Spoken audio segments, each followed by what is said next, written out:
When the Wand of Sparking was released in Terraria 1.3, it was meant to serve as a beginner magic weapon that could easily be obtained.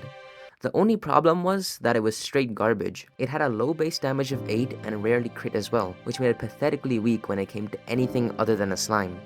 Fortunately, the wand was blessed with a huge buff in Terraria's Journey's End update, which has effectively doubled its DPS, since it now has a much higher base damage of 14, alongside a respectable 14% crit chance.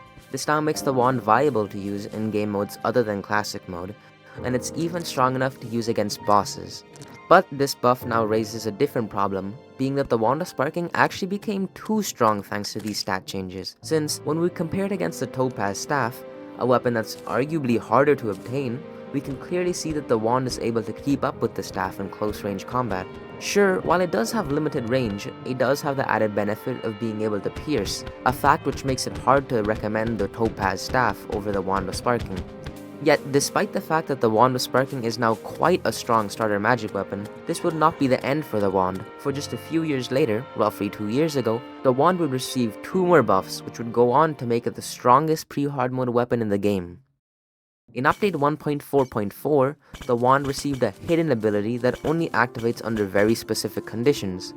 If you create a world using this special world seed Don't Dig Up, you end up creating what's called the Remix World, which features the gimmick of flipping game progression through the means of making spawn in the underworld, and alongside that, it also super buffs the Wand of Sparking, granting it incredibly high damage and a ludicrously fast attack speed, among other things. Now obviously there has to be a catch here, because otherwise this would make pre-hard mode way too easy on this seed. And well, yeah, there is a catch. In this special world, the Wand of Sparking becomes a hard mode exclusive item, which now makes the stat changes a bit more reasonable. However, this doesn't stop us from getting the wand in pre-hard mode, since we can just grab a Wand of Sparking from a different world. And just like that, we have ourselves, in a fresh new world, a super buffed Wand of Sparking that can output hundreds of damage per second. However, if you recall correctly, I mentioned there was another buff that makes the wand even stronger. For just 99 ice torches, you can go and upgrade the Wand of Sparking, giving it more damage and a better inflicted debuff.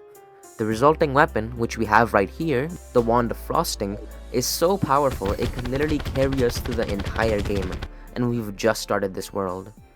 By the way, there's actually a weapon that's even stronger than this, and it's the Aqua Scepter, which in this seed replaces the bubble gun.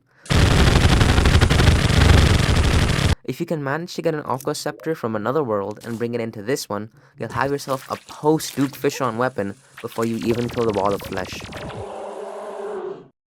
Thanks for watching, subscribe for more.